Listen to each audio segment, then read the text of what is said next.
Quais são os piores erros da classe média e para onde que está indo o dinheiro que é ganho aí suado todo mês? Vamos falar um pouquinho aqui sobre esses erros financeiros e ver quais são essas características mais marcantes. Quando falamos de classe média, nós podemos enquadrar aí um grande número de pessoas, né? Desde pessoas que estão saindo daquele nível da pobreza, mas que, como pessoas que já estão há muito tempo, já têm um trabalho fixo, já conseguiram adquirir de repente uma casa, um carro, já consegue pagar algumas contas sem ficar no vermelho e tiveram uma ascensão social nas últimas décadas, podendo pagar uma faculdade, podendo pagar coisas que hoje em dia até são consideradas mais caras, né? Só que é incrível que é muito comum ver alguns erros financeiros que acabam atrapalhando um pouco esse desenvolvimento melhor e levando para, às vezes, dívidas e mais dívidas, né? Eu estava pensando aqui, separei alguns pontos que eu acho que são bem comuns quando falamos do pessoal que está nessa faixa. Vamos conversar um pouco sobre isso. E eu tenho aqui nessa reportagem fala que, de acordo com o estudo, a classe média ela representa a classe A, B ou C, e 50% dos brasileiros já pertencem a essas classes. E a classe C representa 30% da população. Aí essa faixa considerada como classe média baixa compreende famílias com renda mensal entre R$ 3.400 e R$ 8.100 reais. E aqui para nossa conversa vamos considerar então esse pessoal que ganha aí pelo menos uns R$ 4.000 reais, até uns R$ 15.000 reais, R$ 20.000 reais, quem sabe dá para considerar ainda uma classe média. Do jeito que os preços estão hoje no Brasil, tá cada vez mais difícil permanecer ali. Eu queria destacar o primeiro ponto aqui, seria um gasto excessivo com o carro. E isso é uma coisa que, nossa, é bem comum, né? Ver muito dessa galera financiando carro quando, na verdade, às vezes é até questionável essa necessidade, né?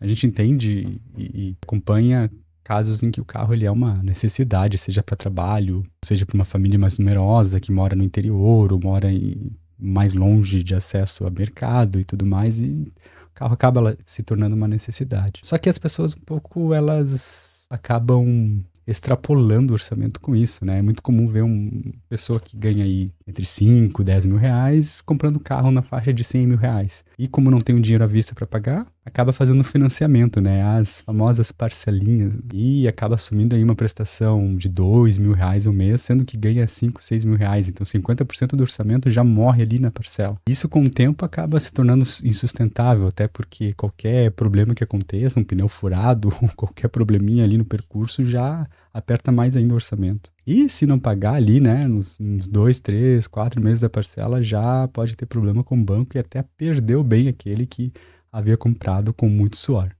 Sem contar nos juros que são extremamente abusivos e podem fazer com que pague 2, 3 carros até o final de todo o financiamento. É incrível que isso está sempre ligado a um sentimento de repente querer mostrar que conseguiu ter um sucesso na vida, de repente. Olha, eu dirijo um carro muito novo, um carro muito caro, então quer dizer que eu consegui ter uma boa carreira, eu cheguei em algum lugar, eu não sou mais pobre, né? Então é incrível as pessoas, principalmente ver as pessoas querendo sinalizar essa virtude e se mostrar, querer parecer mais daquilo que realmente são. E quando o custo e a prestação do carro aí acaba tomando mais que 50% do orçamento familiar, isso é bem complicado e é uma receita para falência aí nos próximos meses, né? Pode trazer muitos apuros, né? Então, o carro com certeza é algo muito complexo de se lidar e muitas vezes vem aquele pensamento na classe média, eu trabalho tanto, eu mereço, né? Eu vou me dar um carro com um valor maior, um pouco mais de conforto, aí que eu consiga, já que eu tenho que trabalhar todo dia, eu vou trabalhar de carro, vou pagar estacionamento, eu vou ter que pagar IPVA, vou ter que pagar o seguro, e aqueles 2 mil de prestação acaba se tornando 3 mil, 3.500 e cada vez mais sufocando, né? Quando, na verdade, as pessoas que estão ao redor às vezes estão nem aí para aquela pessoa que quer ostentar com um carro novo, ostentar com um carro de luxo. Um segundo ponto que eu vejo que é muito comum também é as pessoas da classe média acabarem se endividando com dívidas do cartão de crédito. É muito comum as pessoas considerarem o cartão de crédito como uma extensão do orçamento doméstico mensal. Aí eu ganho 5 mil reais por mês, mas eu tenho um limite de 10 mil, então quer dizer que eu posso gastar 15 mil reais no mês. Mas acabam se esquecendo que um pouquinho depois essas parcelas elas vão bater ali vão bater ali na porta cobrando que sejam pagas, porque se não forem pagas, se torna uma bola de neve com juros extremamente pesados, acabam tornando uma dívida impagável. Então, o cartão de crédito sempre é um alerta, né? Se a pessoa não tem a maturidade, se não tem o orçamento mensal para lidar bem com o cartão de crédito, é sempre interessante avaliar se realmente está no momento certo de utilizar ou se daqui a pouco não é mais interessante quitar as dívidas, dar uma travadinha e depois retornar, né? E falando em dívidas e juros do cartão de crédito, isso é um outro ponto que é super pesado e que acaba tomando muito parte do orçamento mensal aí da classe média. E quando a gente fala em dívidas, a gente pode estar falando de financiamento de casa, financiamento do próprio carro, pagamento de empréstimo. E isso também é muito comum, às vezes, a gente encontrar pessoas que querem adiantar um determinado sonho, querem trazer o futuro para o presente e acabam pagando mais por isso. Isso é bem visível quando a gente fala de bens materiais, seja um celular mais caro que não tenho dinheiro para pagar naquele mês, mas eu quero ter aquele acesso àquele bem e acabo pagando parcelas mais caras, acabo pagando às vezes o dobro daquele produto porque eu quero adiantar o acesso àquele produto ou serviço, né? Então isso é muito comum também de ver na classe média acabando se endividando para ter aqueles prazeres que são do momento, né? Não pensando no amanhã, não pensando daqui a alguns anos, não pensando que muito provavelmente a maioria das pessoas não vai conseguir se aposentar pelo INSS e acabam se endividando muito antes, né, do que necessário. E é claro, quando a gente fala de um financiamento de uma casa, é muito diferente falar de uma parcela de um celular, né? São coisas totalmente diferentes. Às vezes, a única maneira da classe média realmente conseguir ter acesso à sua primeira casa é fazendo financiamento. E quando esse financiamento é feito de uma maneira correta, analisando os juros, analisando qual que é a taxa de juros ali que está correndo sobre esse empréstimo, é muito válido e pode-se conseguir vários benefícios aí com o governo, né? Então, sempre quando a classe média está vivendo acima do seu orçamento, ganha ali um orçamento familiar de 10 mil reais, por exemplo, e está gastando 11, 12 mil, isso com o tempo vai acabando trazendo muito prejuízo e uma possível falência aí a um longo prazo, pensando no longo prazo, né? Agora, quer ver um outro ponto que eu estava pensando e é comum de ver, principalmente nas famílias que ascenderam, né, saíram de repente tiveram pais que não tiveram acesso a trabalhos que remunerassem melhor, ou a família sempre esteve num prejuízo, sempre esteve num perrengue financeiro, e agora, e às vezes utiliza algumas desculpas para se mimar, né, ou para mimar os próprios filhos. E é muito comum ver o pessoal da classe média trabalhando loucamente para poder pagar parcelas de escolas para o próprio filho, né?